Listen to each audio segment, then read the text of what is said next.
Bonjour à vous tous et à vous toutes. Aujourd'hui, j'aimerais vous expliquer un petit peu plus en détail ce que j'avais déjà un petit peu explicité dans d'autres vidéos concernant la quarantaine. Car pour certaines personnes, cela paraît un peu bizarroïde et c'est compréhensible. Donc il faut voir que le mot 40, le nombre 40, pardon, qui correspond en vibration aussi à l'arcane 13 du tarot, qui est l'arcane sans nom, que l'on appelle aussi parfois l'arcane de la mort, qui amène à un changement d'état vibratoire. Ce nombre 40 est donc important parce qu'il faut 40 jours pour modifier un état de matière, un état de conscience aussi, hein, que ce soit pour la réalisation d'un désir, la dissolution d'une scorie ou d'une habitude, hein, qu'elle soit mentale, physique, alimentaire, et la reconnexion journalière avec le double, hein, qui permet justement d'élaborer ce processus en conscience. Voyons quelques exemples. Par exemple, je vous ai parlé aussi de Jésus à un moment. Hein. Jésus a passé 40 jours dans le désert. Donc il s'est éloigné de ses proches pour oublier les mémoires des vécus, s'est intériorisé. Il a été tenté, il a tenu bon, jusqu'à ce que ses anciennes pensées, n'étant plus nourries par le mental et l'émotionnel, finissent par se dissoudre. Le cerveau met 40 jours à dissoudre un circuit neuronal. La présence christique s'est alors manifestée et lui a révélé les lois universelles pour qu'il puisse réaliser son projet de vie et partager le fruit de ces révélations. Son message a été adapté, car les gens n'étaient pas prêts à abandonner l'ancienne religion. Jésus a tenté sa dernière carte en acceptant la crucifixion suivie de la résurrection, mais là encore, le message a été manipulé.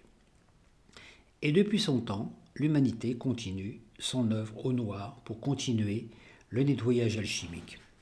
Les nouvelles idées qui émanent du cœur ont du mal à se concrétiser tant que les anciens schémas neuronaux et cellulaires sont encore actifs. Dans une autre vidéo, je vous ai parlé du processus conscient-inconscient. À chaque fois que l'on émet une pensée ou un état d'être vibratoire ou un projet précis, hein, notre soi supérieur, notre double, on peut dire, notre corps de lumière, notre corps d'énergie, va automatiquement activer notre choix conscient et en même temps notre choix inconscient. Voilà, donc lorsqu'on émet un désir, donc ça c'est conscient, notre inconscient émet en même temps un autre désir, dont on n'est pas conscient naturellement, résultant de nos mémoires antérieures cristallisées. Donc c'est important de prendre conscience que, donc la force créatrice donne vie aux deux scénarios et cela provoque des interférences. Exemple. Imaginez un écrivain qui peut émettre le désir de faire éditer un livre. Mais au fond de lui demeure une mémoire qui lui fait croire qu'il n'est pas un bon écrivain, que les circonstances actuelles ne sont pas favorables pour cela, qu'il a peu de chances de trouver le bon éditeur. Résultat, il attire à lui des éditeurs qui refusent son livre, car les mémoires de l'inconscient sont plus fortes à cause des émotions qui sont enregistrées et qui sont connectées au cerveau reptilien qui suscite naturellement les réactions instinctives. Deuxième exemple, une personne vit une période difficile, solitude, affective, problème d'argent, une sensation de mal-être à cause de problèmes de santé ou d'estime de soi.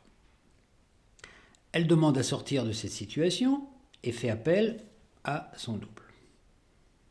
Elle attend le résultat avec une certaine tension, angoisse, un manque de foi, pense qu'elle ne sera peut-être pas exaucée si elle ne fait pas quelque chose. Elle s'agite dans ses contradictions et projette sans s'en rendre compte le scénario dont elle ne veut plus. La solitude affective est difficile. Elle n'anticipe pas le résultat souhaité, la vie qu'elle désire, mais continue à imaginer le futur qu'elle ne veut pas vivre et tisse ainsi la toile d'un futur identique. La situation ne peut pas s'arranger tant que la personne confond son petit moi et son soi, on peut dire son moi supérieur. Le moi intellectuel n'a aucun pouvoir de changer les choses, puisque c'est lui qui élabore tous les scénarios perpétuant les programmes du passé.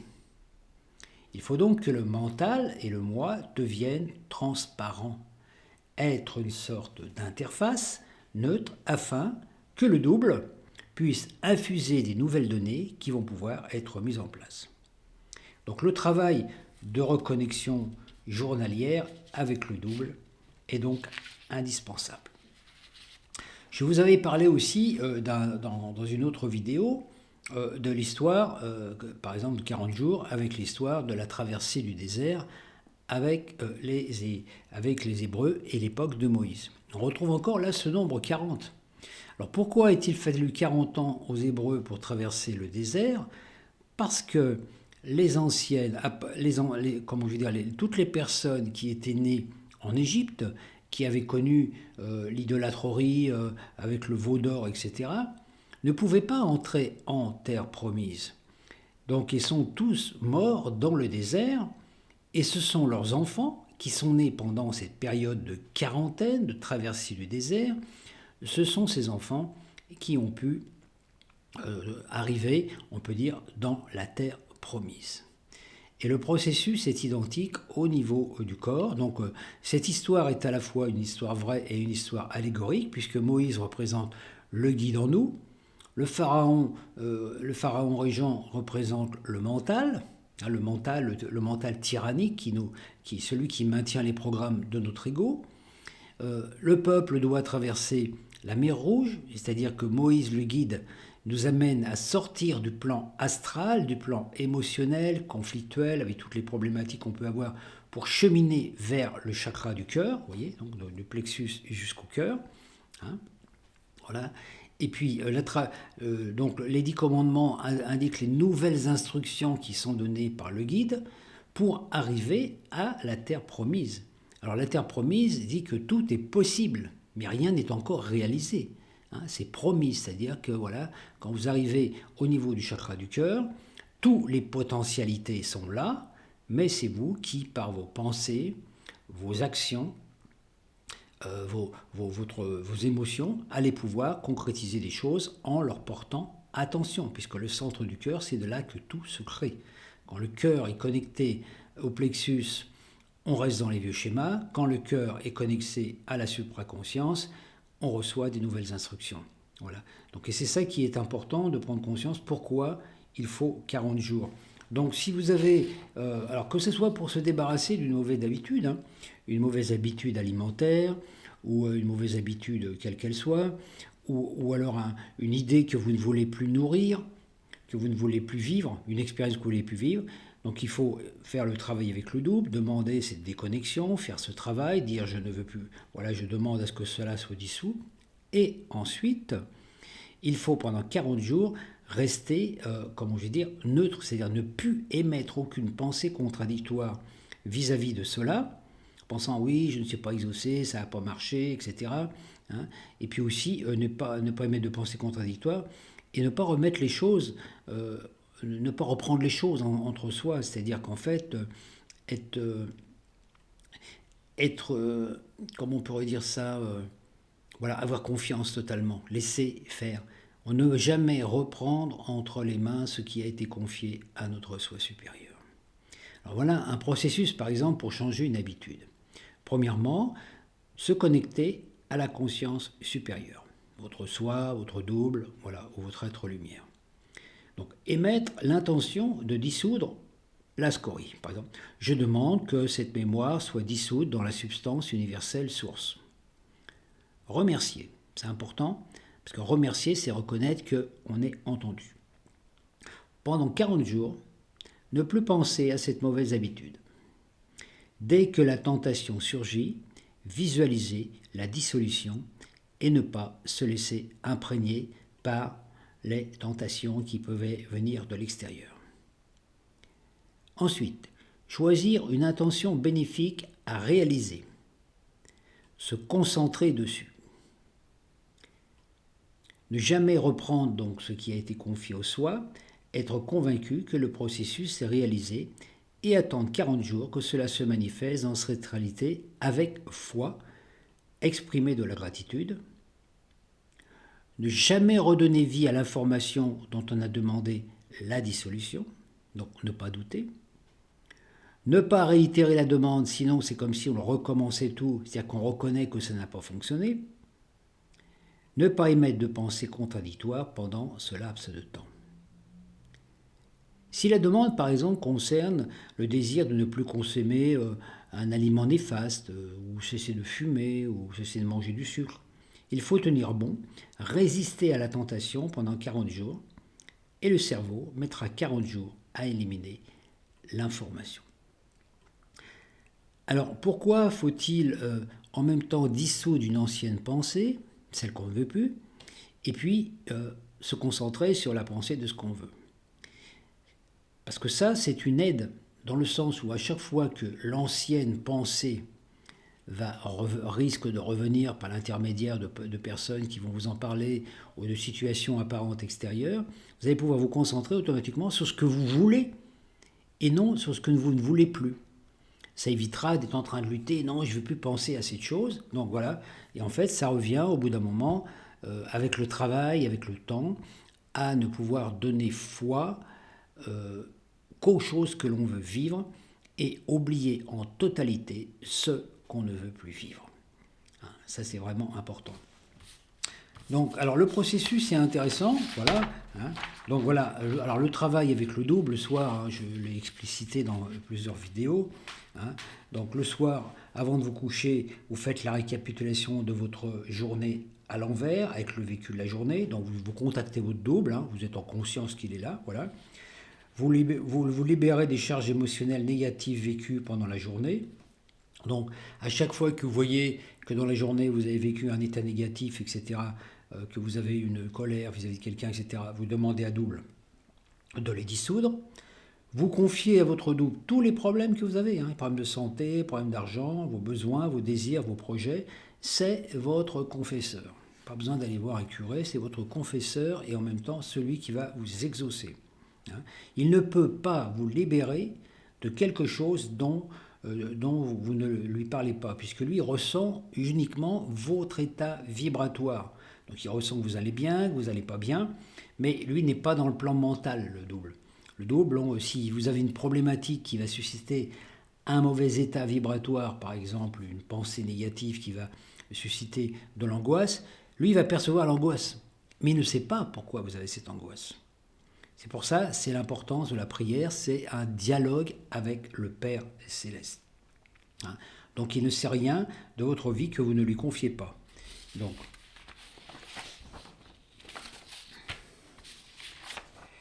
ensuite, lui demander de vous libérer des mauvais potentiels générés par vos actes, de vous réinformer pendant votre sommeil des solutions et des bons potentiels à vivre. Ensuite, de remercier, de s'endormir, confiant, comme l'enfant, persuadé d'avoir été entendu et exaucé. Le matin, avant d'ouvrir les yeux, avoir de la reconnaissance envers la présence du double. Donc reconnaître qu'il est là. C'est la première personne à qui vous devez vous confier le matin, même avant d'ouvrir les yeux, pensez à votre double, qui est vous dans une autre fréquence vibratoire, on peut dire dans un univers jumeau. Le remercier d'avoir réinitialisé vos cellules, d'avoir mis de l'ordre dans votre cerveau, d'avoir enregistré en vos mémoires les solutions dont vous avez besoin, que vous avez reçues pendant la nuit lors de vos voyages, on peut dire, dans le monde des rêves. Demandez à votre enfant intérieur ce qui lui donnerait de la joie, ici, maintenant, aujourd'hui, et choisir un état vibratoire adéquat à ce désir. Donc, joie de vivre, par exemple, décider le matin, aujourd'hui j'ai décidé de rester joyeux toute la journée, quoi qu'il advienne. Après, voilà. Pendant la journée, restez à l'écoute des signes Ne pas les chercher. Restez à l'écoute des signes, des messages, des intuitions qui viennent à vous. Le hasard fait qu'une personne va vous dire quelque chose, que vous allez recevoir une lettre, etc. Demeurez toujours dans l'état d'être que vous avez choisi le matin. Restez fidèle. Restez persuadé que tout ce qui vient à vous dans la journée vient de votre double qui interagit pour votre bien-être. Même si les apparences semblent démontrer le contraire. Actualisez les signes qui viennent à vous par des actes de foi concrets. C'est-à-dire que d'un seul coup, vous avez un signe qui vous dit tiens, ça serait bien que tu fasses du théâtre, par exemple, ou ça serait bien que tu partes en voyage. Il va falloir faire l'acte, soit s'inscrire à un cours de théâtre, soit se renseigner, soit prendre un billet pour voyager, ou alors au moins s'intéresser déjà à cela. Ne jamais douter, ne jamais repenser aux choses que vous avez demandé de dissoudre. Si dans la journée, il vous arrive de céder à nouveau à la tentation, de réitérer le passé, de reprendre une mauvaise habitude ou de laisser une mauvaise pensée revenir à nouveau, il suffit de recommencer le processus le soir et d'attendre à nouveau 40 jours. Mais il ne suffit pas de faire cette rétrospection une fois de temps en temps, mais pendant toute la durée du processus, jusqu'à ce que le problème soit résolu.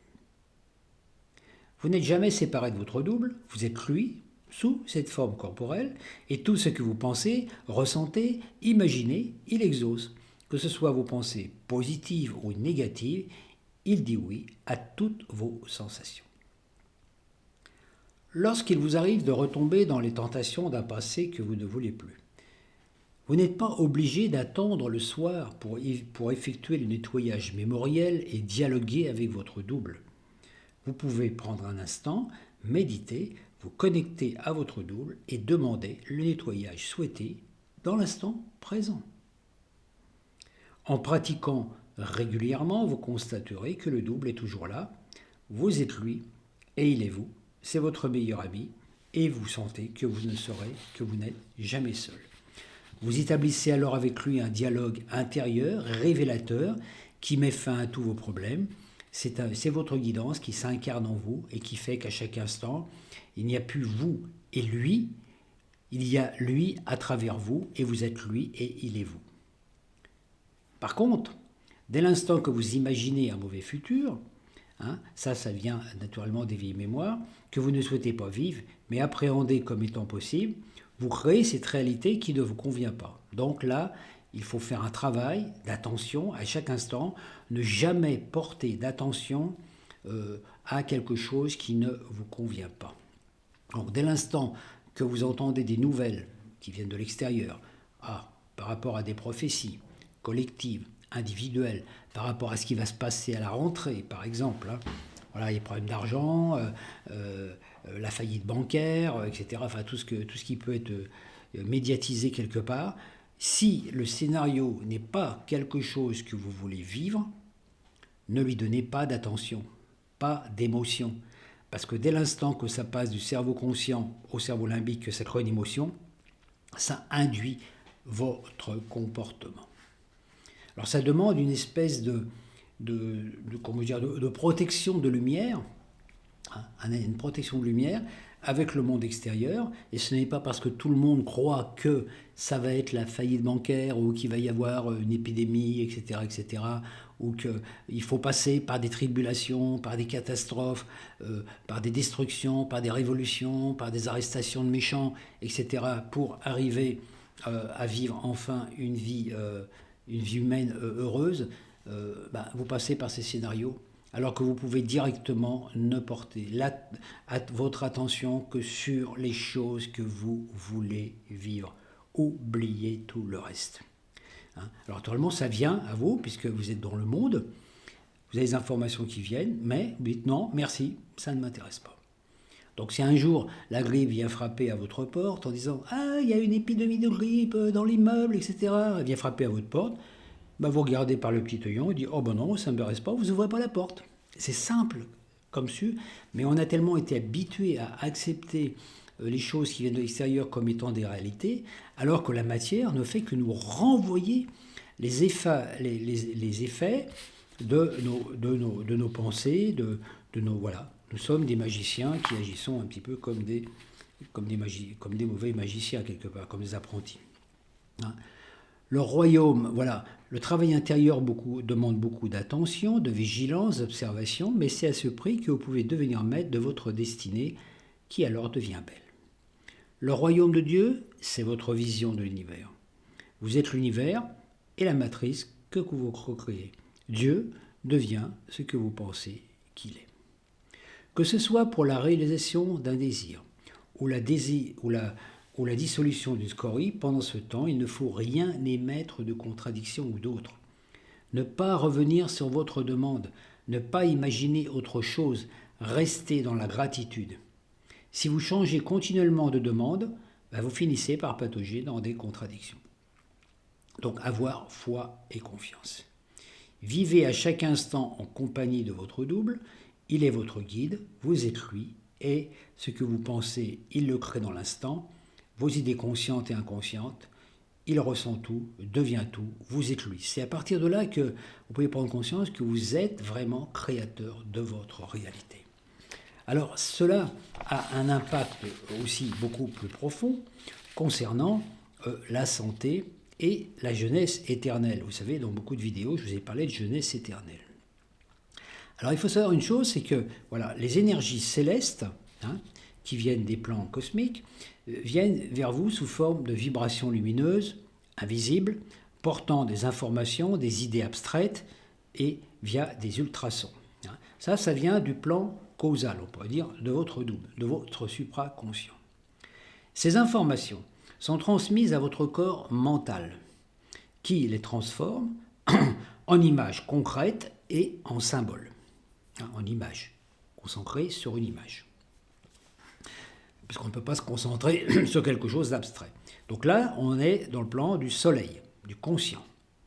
Cette information va être circulée via des bosons messagers à votre corps astral et vont modifier par le biais des émotions votre plan émotionnel, votre cerveau limbique et la biochimie cellulaire de votre corps. Là, on est dans le domaine de l'inconscient, la Lune. Et elles sont véhiculées dans votre corps éthérique qui modifie votre ADN et élabore la structure atomique de votre corps, donc de votre personnalité, de votre ascendant, qui est en relation avec votre subconscient, selon l'idée que vous avez reçue. Alors il faut prendre conscience, récemment j'ai eu une information qui m'a beaucoup aidé par l'intermédiaire d'un monsieur qui a, on peut dire des capacités dans le domaine de la santé, tout ça. Donc il y a une chose qui est importante, c'est de prendre conscience que notre corps est constitué de cellules. Les cellules sont constituées de particules adamantines qui viennent de la source, donc on peut dire du plasma solaire, qui va descendre sa vibration pour devenir du prana et qui pour devenir aussi des particules atomiques de nos corps. Donc ce qui est important, c'est de percevoir que vous avez des cellules dans votre corps et les cellules ont une durée de reproduction limitée. C'est-à-dire qu'une cellule va se reproduire 50 ou 60 fois à peu près. Au bout de 60 fois, la cellule est suffisamment vieille, âgée, pour qu'elle ne puisse plus s'auto-régénérer. Donc la cellule est condamnée à mourir. Il y a une mémoire dans les cellules qui font que les cellules s'auto-détruisent elles-mêmes. C'est un petit peu comme dans Mission Impossible, le message qui se détruit. Voilà, donc la cellule va, on peut dire, se suicider, elle va disparaître, parce qu'elle sait qu'elle ne peut plus rien faire. Et elle va être remplacée immédiatement par d'autres cellules neuves qui proviennent de la source, qui elles sont jeunes, pleines de dynamisme, etc., qui vont venir les remplacer. Donc, c'est un petit peu compliqué, ce que je vais expliquer, mais en même temps, c'est simple à comprendre. Imaginez, votre corps se matérialise et se dématérialise des milliers de fois par seconde. Donc, depuis que vous écoutez cette vidéo, vous êtes déjà mort et rené plein de fois. Voilà. Et déjà, à chaque instant, regardez quand vous inspirez, l'énergie entre en vous, l'énergie de la source, l'énergie divine. Ça fait un travail dans vos cellules Et quand vous expirez, vous envoyez les informations qui correspondent à vos états vibratoires dans l'univers. À chaque inspire, vous naissez, à chaque expire, vous mourrez, et puis un autre inspire vient. Donc nous ne nous en rendons pas compte, mais notre corps est sans arrêt en état vibratoire de déstructuration. Les atomes, les particules atomiques viennent de l'univers, et s'assemblent selon les formes pensées qui vont créer votre personnalité, et dès qu'elles se sont rencontrées, pouf, elles disparaissent et d'autres apparaissent. C'est un mouvement perpétuel qui va trop vite, et nous, notre mental, notre vision, ne peut pas le percevoir. Mais c'est quelque chose d'extraordinaire. C'est un petit peu comme quand vous regardez des images à la télévision, quand vous regardez un film, par exemple, sur votre télévision, il y a plein de particules cristallines de plasma le plasma liquide, le cristal liquide qui vont s'assembler. Vous voyez une image, pouf, une autre arrête, ça va tellement vite que vous voyez une image, vous voyez un camion, un paysage, etc. Mais en fait, c'est une superposition d'images à toute vitesse que vous ne pouvez pas voir. C'est la même chose dans le corps. Alors, qu'est-ce qui se passe? C'est que les cellules, elles, agissent en interaction avec des programmes. C'est-à-dire, il y a des particules atomiques, il y a un programme, par exemple, vous avez une idée, les particules atomiques arrivent, hop, et vont donner la forme à ce programme. Donc, l'image. Une image qui va devenir une forme pensée et quelque chose de concret. Voilà, votre corps. Et à partir du moment... Donc voilà, ça c'est la première chose. Et puis, il va y avoir cette désintégration. Voilà. Donc, c'est la forme pensée qui maintient la forme. Donc, dès l'instant que la forme pensée... Donc, quand vous essayez d'enlever une forme pensée de vous, il y a quelque chose que vous ne voulez plus vivre, automatiquement, les cellules déjà, ça va commencer par les neurones du cerveau, nous avons pu s'assembler. Donc, il va y avoir une dissolution qui va se faire. Et c'est ça qui est important de comprendre. C'est que les cellules, les vieilles cellules doivent mourir pour laisser la place à des nouvelles cellules. Exactement comme dans nos sociétés, quand une génération a terminé son cycle, c'est la génération suivante qui prend la place. Place aux jeunes, comme on dit. Voilà. Dans le corps, c'est la même chose. Place aux jeunes cellules. Mais parfois, il arrive que les anciennes cellules, celles qui doivent mourir, refusent de mourir. Elles résistent. Et pourquoi elles résistent? Elles refusent de mourir, tout simplement parce qu'il y a la forme pensée qui les a nourries, qui est encore très forte, très puissante, très ancrée en nous comme programme. Donc vous voyez par exemple un souvenir du passé, une rancune, une blessure du passé, quelque chose. Alors on est quand même accroché beaucoup à cette blessure, on n'arrête pas d'y penser, etc. Ou à cette rancune. Donc les cellules, elles ne peuvent pas disparaître parce que le programme qui les a mis en forme est toujours présent dans notre matière grise. À partir de là, vous avez des nouvelles cellules qui arrivent pour reconstruire, pour régénérer votre corps. Et les nouvelles cellules, les cellules jeunes, ne peuvent pas faire leur travail parce qu'elles sont inhibées par cet amas de cellules qui résistent, qui ne veut pas, les vieux qui ne veulent pas laisser la place aux jeunes, c'est un peu ça, vous voyez. Qu'est-ce qui se passe? Automatiquement, il y a un combat qui fait qu'à un moment, les vieilles cellules qui résistent vont former ce qu'on appelle une tumeur, quelque chose qui bloque, et c'est la cause principale, c'est même la cause unique du cancer. Le cancer, ce sont des vieilles cellules qui résistent parce qu'elles sont accrochées à des vieux programmes et qui ne veulent pas disparaître. Si le programme disparaît au niveau des neurones, si vous ne pensez plus à quelque chose du passé, par exemple, vous ne réitérez pas même une mémoire transgénérationnelle, automatiquement les cellules vont accepter de mourir puisqu'elles n'ont plus qu'aucune raison d'être là. Elles disparaissent. Et le flux de nouvelles pensées va venir. Alors pourquoi? Alors ça c'est intéressant parce que ça vous permet d'avoir un corps qui s'auto-régénère en permanence. Ce n'est pas normal que notre corps vieillisse, surtout si vite. Notre corps est prévu pour durer beaucoup plus longtemps que ça. Donc même si on arrive à un âge avancé, il y a peut-être un moment où ça va être la fin, on va vivre 200 ou peut-être 300 ans, et puis au bout d'un moment, notre âme va avoir envie de changer de forme, donc elle va dissoudre ce corps et on va se créer un autre corps. Mais on devrait arriver avec une fin de vie, avec les organes qui sont en parfait état de fonctionnement. La dégénérescence du cerveau, La dégénérescence commence dans le cerveau, vous le savez, avec toutes ces maladies, Alzheimer, etc. Et ça, justement, c'est parce qu'il y a trop de vieux schémas du passé qui sont là, qui se battent dans la tête, qui sont là, qui fait des conflits, des luttes intérieures. Alors, vous voyez, c'est un petit peu la même chose qui arrive dans la société. Par exemple, vous avez des fois des personnes, que ce soit un père ou une mère, qui n'a pas réussi dans sa vie ce qu'il voulait réussir. Par exemple, imaginez un père qui veut être un chanteur à succès. Voilà. Donc voilà. Ou même, disons, un danseur à succès et puis qu'il n'a pas réussi. Ce père va avoir un fils. Et automatiquement, quand il va être jeune, il va inciter son fils à devenir danseur. Le fils, il a peut-être envie de faire autre chose, de faire du tennis ou autre chose, mais le père va l'inscrire dans un cours de danse. Donc voilà, il faut que son fils devienne un danseur, parce que voilà.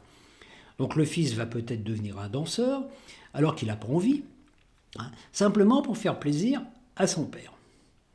Ainsi, son père va continuer à vivre, lui, à vivre par l'intermédiaire de son fils, qui lui ne peut pas vivre sa vie.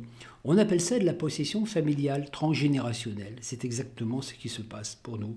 Donc à chaque fois que, quand on s'incarne dans une famille, on a des mémoires transgénérationnelles, des lignées qui sont transmises par nos parents, mais par nos arrière-grands-parents, qui veulent continuer. C'est comme si nos ancêtres voulaient continuer à vivre à travers nous. Donc c'est pour ça que vous pouvez avoir un ancêtre qui a eu un problème dans le temps et qui est resté avec cette rancune, il va la transmettre à vos arrière-grands-parents, à vos parents, et on vous l'a transmis, et vous allez la transmettre à vos enfants si vous ne faites pas le nettoyage. C'est comme ça qu'on se libère des mémoires. On ne peut pas se libérer des problèmes de santé si on ne se libère pas des mémoires qui sont liées. Donc vous voyez, l'importance, bon là, le travail sur la quarantaine est bien aussi à faire. Alors il faut savoir que donc le corps est éphémère. Sa structure atomique se modifie sans cesse. À chaque instant, donc les cellules neuves meurent et sont remplacées par des cellules neuves qui s'adaptent au flux de la pensée. Les pensées cristallisées du passé doivent être désactivées, sinon les cellules devant mourir résistent et font barrage. Elles impactent les nouvelles cellules qui ne peuvent pas se régénérer. Notre corps vieillit. Plus il y a d'obstacles, plus l'énergie vitale est ralentie, plus notre santé se dégrade. Les barrages énergétiques sont à l'origine de toutes les maladies graves. Regardez le cancer qui vient du mot carcère, incarcéré, enfermement. Il faut prendre la conscience est de l'énergie. Plus notre conscience est libérée des vieux scénarios, plus l'énergie vitale circule, plus la joie de vivre active le fleuve de l'amour et régénère tout notre système endocrinien qui s'active pour maintenir notre corps en parfaite santé. Vous voyez par exemple le thymus qui fait partie du système endocrinien est une glande qui fonctionne à 100% pendant notre croissance jusqu'à l'âge de 7 ans. Après ça commence à s'activer et le thymus est une glande qui s'occupe du système immunitaire mais aussi de la régénération cellulaire. Donc et le thymus est une glande qui fonctionne avec les énergies conjointes de deux planètes, Jupiter et Vénus, et c'est une glande qui fonctionne par la joie de vivre. Jupiter, la jovialité, l'enthousiasme, la générosité, l'ouverture, la miséricorde, l'abondance. Jupiter qui est une planète, voilà. Vénus, l'amour. Ces deux planètes-là sont très très fortes. Donc quand votre thymus fonctionne à fond, automatiquement, ça va. Donc la joie de vivre, plus vous êtes en état de joie de vivre, plus vous êtes en état de jeunesse, plus votre corps demeure jeune, plus vous vous sentez bien, plus les bénéfices, plus l'énergie arrive dans votre vie pour vous régénérer, puisque Jupiter est le réservoir d'énergie vitale qui vous est octroyé, comme si vous aviez à votre naissance un réservoir d'énergie vitale. Mais si vous reconnectez votre réservoir d'énergie vitale à la source, ça coule toujours. Vous ne pouvez jamais manquer d'énergie.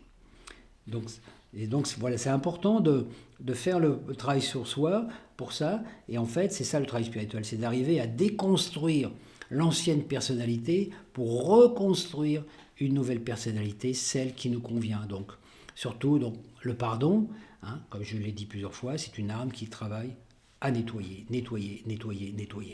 En fait, on n'a rien vraiment à apprendre.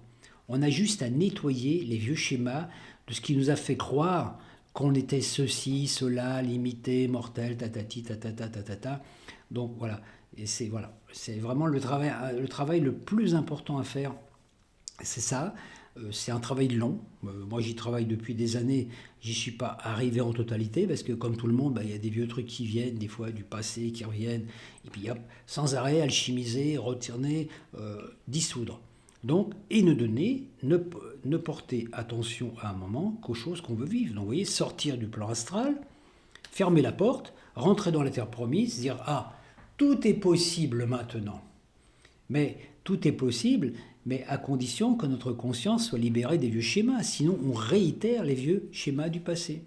C'est pour ça que la seule réalité, c'est ici et maintenant. Donc, peu importe ce que vous avez été dans vos vies antérieures, peu importe ce que vous avez vécu pendant votre enfance, vos filières familiales, tout ça, peu importe tout ça. Importe maintenant ce que vous allez décider de vivre. Mais après, il y a émettre des intentions positives et aussi les nourrir d'attention, puisque ça nourrit le masculin et le féminin en vous, l'émotionnel et le mental, et rester fidèle à vos idées.